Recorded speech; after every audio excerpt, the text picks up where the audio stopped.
Have you ever struggled to understand why different generations communicate so differently at work, or wondered why one simple conversation can land perfectly with a millennial but completely fall flat with Gen X, Gen Z, or a boomer?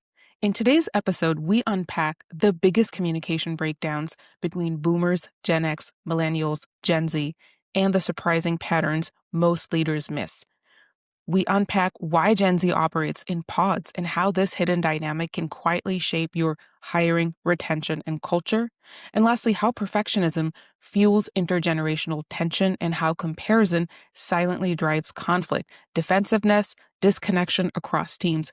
What Greg Singleton reveals in this conversation will change the way you look at communication, leadership, and the modern workplace. Let's get into it. Welcome to Success Reimagined. I am Dr. Amna Shabbir, your host on this journey to thrive at the intersection of ambition and wellness. In every episode, I'll help you challenge outdated definitions of success, discover practical tools and strategies for growth without compromising your well-being. I am so glad you've joined me. Let's reimagine what's possible together.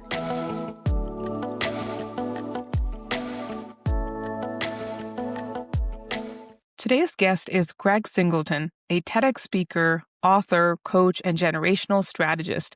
He helps organizations understand each generation in their workforce and improve team efficiency by bridging communication gaps, while also coaching individuals on mindset, perspective, and fulfillment. Greg grew up in upstate New York in a nurturing family that instilled strong values of education and service. For years, he believed success was defined by external accomplishments until a life-changing divorce forced him to confront the gap between achievement and true fulfillment.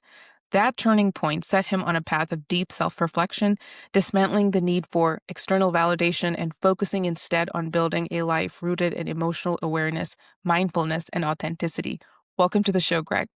Oh, thank you, my friend. Phenomenal introduction. I appreciate you 1,000,000%. Thank you for that. Greg, you've built a practice around helping organizations bridge generational gaps. What are some of the most common communication breakdowns you see between generations in the workplace? More often than not, you start to see that the biggest generational gap, usually the breakdowns happen between normally the oldest generation and the youngest generation, between boomers and Gen Z. And more often you'll hear, why can't I just get them to work? And then you'll hear from the younger generation, well, why do I have to do it that way? And when you start to recognize both generations are asking the same question, it's why. You then have to start to figure out, oh, okay. So the biggest breakdown right now that's happening is there's a communication gap. You don't understand why someone's not doing something the way that you had done it, and you're asking them to fit into your mold. So when you start with that position, you break down communication between Gen X, Millennials, and Gen Z, and any other generation that you're choosing to communicate with. When you start to recognize that, oh my God, I need to remove my ego from this situation, I can politely ask why I need to do something and then offer up the ability to say, how can I do this more efficiently? And more often than not, what we'll end up seeing is, oh, okay, so you're not really pushing back against what I know or what I can do or what I've had years of experience on. You're just simply asking a question of, is there a different way to do it? And when we start to see those bridges of communication come, you'll start to see the older generation go, you know what? Maybe we might be able to do a little bit differently the way that you're talking about it. I actually like that idea. That's great. So for us, it has always been a communication gap between the way that each generation has been brought up, what motivates them, how they choose to see work, the reasons that they are even in your workforce, and the longevity that they choose to see. Because boomers will be there for the retirement, millennials will job hop, and what you'll now see in Gen Z, they will roll hop inside organizations as long as they're able to be seen, valued, and heard, which is what a lot of us are really searching for. And that's the ultimate crux of the communication gaps that we have between a lot of generations that we face. I first need to know what roll hop is. What you're going to find out from a lot of Gen Zs is they're going to come up with they want to work for an organization. They really, really do. And they are the best generation at pivoting because they've been brought up in technology and everything that they do, it's a new app. It's a new communication. It's a new method of communication in any which way, shape, or form. So they pivot better than anyone. But what they do value is working for an organization or structure that they see really pushes the needle forward Hmm. of making a difference in society, making a difference in the community, making a difference in their lives or their team. And once they get into an organizational structure that they do believe in, they're going to want to make a difference in every role that they can obtain inside the organization. So it's not going to be hire them for just one aspect of, say, a project manager. They're going to want to make an impact in project management. And then they're going to want to find a way to make an impact in, say, communication. Or they're going to want to find a project or a way to figure out maybe I can make a bigger impact in sales. And that's why they will continually roll hop. But they'll only roll hop if they're inside an organization that they trust really is hearing them and knowing that their experience is being valued. And that's how they'll roll hop. Well, thank you for educating me. I always learn so much from talking to you. This work it sounds so impactful. And we all know when communication breakdowns happen, we lose so much. We lose efficiency, we lose employees, we lose just this general feeling of goodness that we should all have when we walk into places and spaces. Our homes. I Mhm. am a millennial and my daughter is Gen Alpha. I struggle to communicate with her. I would never talk to my mother the way she talks to me. It Yep. would be put in a simple way. She's now 9, my older one. And so we know on a deeper level, we know cognitively, like this work matters. What you're doing is critical, especially with technology where everything is just evolving at such a fast pace. Yeah. Are leaders serious about this stuff? And if they're not, like, why should they care so much about the work that you're doing? Because to me, it sounds so important. But if there was a leader listening to you right now, what would you say to them? I would 100% lead with the idea and concept that when you're sitting in front of a team or an organization, whatever that may be, it can be 2 people, it can be 20 people. The ideas and concept of culture, of communication, of cohesiveness are all very different inside each generation that you have inside your workforce. So it's going to be nearly impossible for you to create one message, one culture, one team, one idea that fits across all generations. So, in order for you to really get the best out of whatever it is that you're choosing to work with or who you're choosing to work with, always remove your ego first and foremost. Ask questions as much as you possibly can to everyone in the team. And always, always, always have an age gap when you are choosing to formulate teams, whether that's having a boomer and a Gen Z, or whether that's having a millennial and a Gen X. Make sure that you are ma- making the ability for communication to happen between multiple generations because we get stagnant in the way that we get in our workforce. We get our teams, we get our ages, and we get our prospects of what we need to do. But we don't really ever branch out of that. And that's exactly why when you're paying attention to communication, it will really resonate with everyone inside your organization when you know that a boomer chooses to see the workforce where they don't want to hear from their boss. If they hear from their boss, they think they're in trouble. Mhm. But when you want to hear from a Gen Z, they constantly want to hear from their boss. They want feedback. They want to learn how to get better. So instead of having a yearly review with a boomer, which is what we used to do, and now having weekly check-ins or monthly check-ins with your younger generation, that messaging is never going to resonate between all generations. So you have to structure it correctly to know what each generation is looking for and how to get the best out of them. So make sure that when you're talking to whatever group or individual, you're communicating in the way that works for them in that generation, and you will get the best out of them.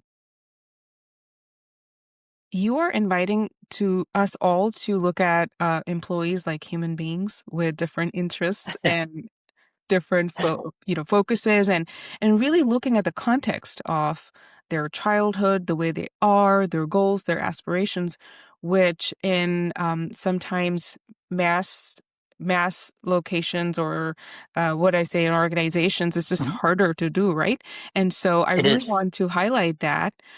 this cannot be solved by some here's a 5-minute module from HR. Now that you know this is a table that lays out how all generations communicate. It's like a one and done sort of thing. So it's really important Yeah. to actually sit down and look at our teams and that are composed of human beings that are different humans and Yeah. acknowledge their humanity, bring it all into the communication. And my mentor says it absolutely best. Dr. Catherine Jeffrey, she's one of the greatest in the world at doing this. She always says, when you're walking into this type of communication, if you were going to go into a different country, you would approach that country with, I need to learn how they speak. I need to learn, how they operate. I need to learn common etiquette. I need to learn which side of the street I should be on, which side of the car I need to drive. You need to learn about the environment that you're going into. It's the same exact thing that you do with generations. Each generation chooses to communicate differently. You need to know how they communicate. Each generation has different methods of what they value and how they choose to approach work. Some like hybrid, some need to be in an office. But each generation is so very different that we don't look at it in an individualistic space. We look at it as a whole cohesive unit. But in reality, the only way to ever build a resilient workforce is to look at each individual workforce generation and then build a strategy by incorporating one that works for all of them, not one that just everyone needs to conform to. Fascinating approach, and I think a very necessary thing that we all should reflect on as organizational leaders. We love to talk about efficiency and productivity. All that conversation is lost when you talk about communication. That is lost because of the fact that we don't acknowledge that it's intergenerational differences are there very much, social cultural differences are there very much. And then I love, Greg, that you're inviting us to leave our ego Always. always. Is there any other recommendation that you can give our leaders listening in to communicate better across generations? So once we've removed the ego, what should we do next? Most important thing is to ask questions in order to figure out where you need to add value. You have so many experiences and work knowledge that you can pass down to the generation. But if you don't ask the right questions to the right generation, you're not going to be able to figure out where the value needs to be added. And finally, you have to be able to pivot. If you aren't able to pivot during the communication efforts, then you're not going to be able to get to where you need to be or where they need to be. And once you start to recognize that being able to communicate with a Gen X is very simple, you can say what you need to have done, and they will go out and do it for you. They'll come back with the answers. Millennials, if you ask them what they need to do, they're going to ask you why, and then they're going to use technology to figure out how I can do this quicker, faster, and more efficient, and then give you the answer. And then you're going to ask Gen Zs, and what they're going to do is they're going to double down on the efficiency and the research topics that millennials do, and they're going to make it even more efficient and quicker. So you have to be able to recognize that when you're asking for a boomer, let them go. Just tell them what they need to do and be out. Give Gen X a little bit of guidance and they'll be off and running. Millennials, make sure you're prepared to answer why. They love asking that question because they recognize technology will be able to help as much as they possibly can to move the needle forward. And with the Gen Z, make sure you have a plan to be able to help them and educate them as they move forward because they'll ask why, because they know they can use technology. Thank you. That was really helpful. That was a wonderful way to walk through a framework of recognition. At least we can start bringing awareness to the fact that there is there is this element of intergenerational differences that is dictating, I would say, a large amount of blockades and barriers and drop balls when it happens to team efficiency. I'm going to shift gears just a little bit now. And when I was really looking into your story and when we met and you were sharing so vulnerably with me, perfectionism has played quite a bit of role in your life. Can you share with our Yeah. audience what impact perfectionism has had on your own life? Yeah, the striving for perfectionism honestly broke me, and I truly mean that. I got to a point where I followed the playbook that everyone else told me I needed to follow. I needed to get the job. I needed to get the title. I needed to get the salary. I needed to get the home. I needed to be married. And I started to look at everything else that everyone else was doing. And that was my recognition that that was my playbook on how to find success and happiness and be perfect. Well, when I chased after all of that, my divorce really shattered the illusion of the perfect life that I thought I was living. And the most beautiful part of that entire journey for me was when I was broken to the point of deciding whether or not I really wanted to be here. I finally realized that the breaking part of what I shattered of everything, I got to pick up the pieces that I knew worked for me, and I got to leave behind all the broken parts. So as I continued down my journey, I started to recognize that my version of perfectionism was rooted in comparison. Everything that I did, I compared it to someone else. I compared it to their method of what would bring them happiness. And I tried to implement it in my life. And then once I started to take a step back even further, I started to recognize, well, why am I comparing it against what I had done in the past or what I might do in the future? So I've been able to narrow down the ideas and concepts through 10 plus years of work to eliminate as much comparison as I possibly can in my life. No matter what it is that I do, I know that when I sit in front of someone or sit on a podcast, I will do the absolute best that I possibly can in that moment with the information that I have. I will never compare that to what I've done in the past, and I will never compare that to what I can do in the future because I will be better after this podcast than I will from when I began. That means that what I'm doing now is the most authentic, present, and genuine thing that I can do in this moment. So I've tried to remove that version of perfectionism by narrowing down the amount of comparison that I do to whether or not that is a parent's version of how I should live, a friend's version of how I should live, a spouse's version of how I should live. And when I've been able to really remove that, I found that my striving for perfectionism really did not become a hamstring for me anymore. It became an anchor that I was able to cut loose. Wow. So many thoughts, Greg. Thank you first of all for sharing the depth and the toll that it took on your personal life with us.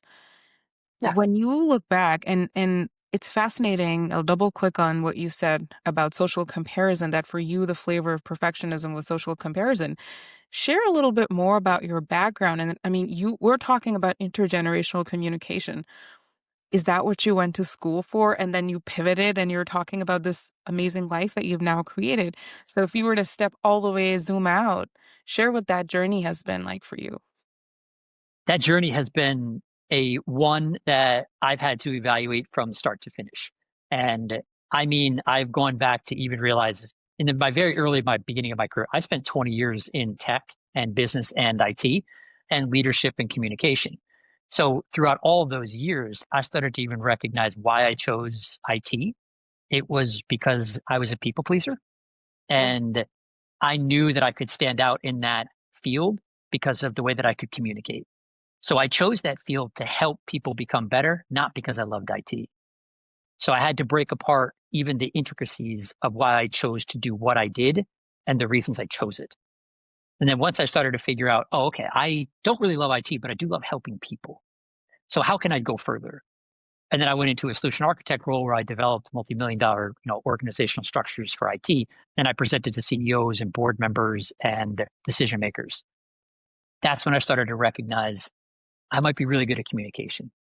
I might be able to take very complex ideas and concepts and distill them into information that people could really digest. And from there, I then started to move and pivot into the world of truly where I find the most joy and happiness and passion for what I do is being able to help people truly understand themselves on a better level. And then being able to translate that into having compassion and empathy for the other people around them so that they can communicate better and become better at team environments, become better leaders, to become better organizational structures. And that's how I found my way into what I currently do now, which is hopefully leaving a positive, lighter impact for those that I come in contact with. As someone who strove for perfection within the context of social comparison. As you pivoted, I can only imagine that that was not easy for you because as I pivot and expand myself in entrepreneurship from medicine, I can just it when you have this checklist and you follow the Mhm, checklist and you arrive, there is just you feel awful, but at mhm. least your performance-based identity to the outside world looks really put together. How was that Yes. mess for you navigating the middle? The middle part was the most difficult, for sure, because you have to understand that even when you're fighting the ideas of perfectionism, you're also fighting the ideas and concepts of the way that people view you. Hmm. So, because I put on an armor or because I put on a show, a persona of what I thought was being great in the world, that's how people began to know me. So, that's how they began to associate with me. So, the moment that I started to break down that I need to stop putting on a show for everyone else so that they can accept me, that got really messy because then people would go, "You've changed.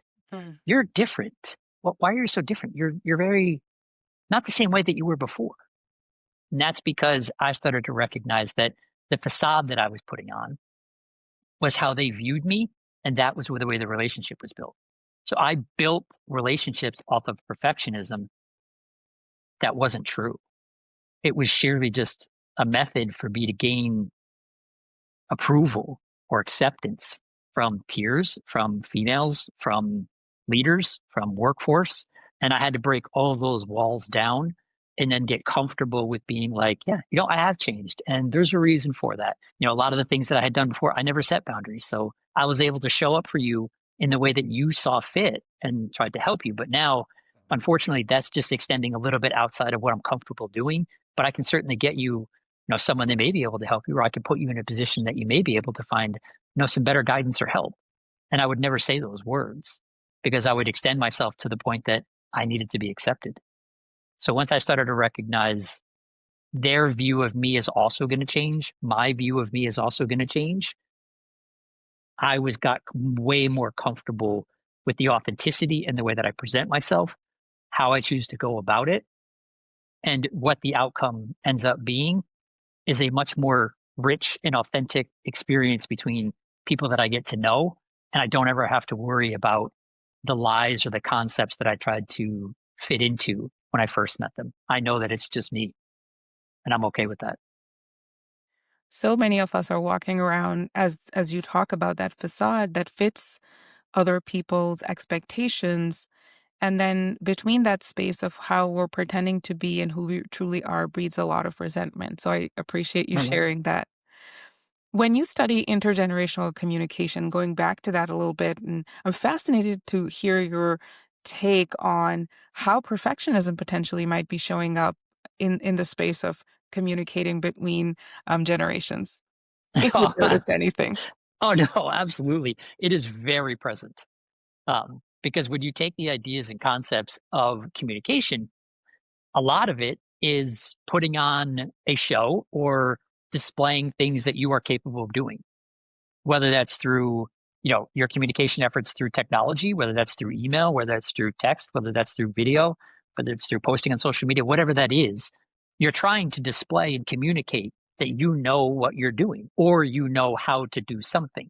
So it is based in communication. So the moment that you get into groups and people are communicating very differently, you start to see this the splinters and the cracks when people start to go, wait a minute, maybe I need to do something differently. I don't want to do something differently because that means that I don't know what I'm doing. And if I don't know what I'm doing, then I can never be perfect. And if I'm not perfect, then I shouldn't be on this team or I shouldn't hold the position that I'm in. So the communication effort really is an underlying aspect of perfectionism because you've listened to other people tell you what you need to do to be perfect. You've watched other people show you how to be perfect. And then you tried to mimic what that aspect was and fit that into the box that is you. So when that gets challenged in a communication effort, a lot of people do not enjoy being able to recognize, okay, so I don't have to strive for perfectionism. Maybe I should just improve my communication. Maybe if I actually just tell people really what I want, maybe I won't be perfect, but I'll be better.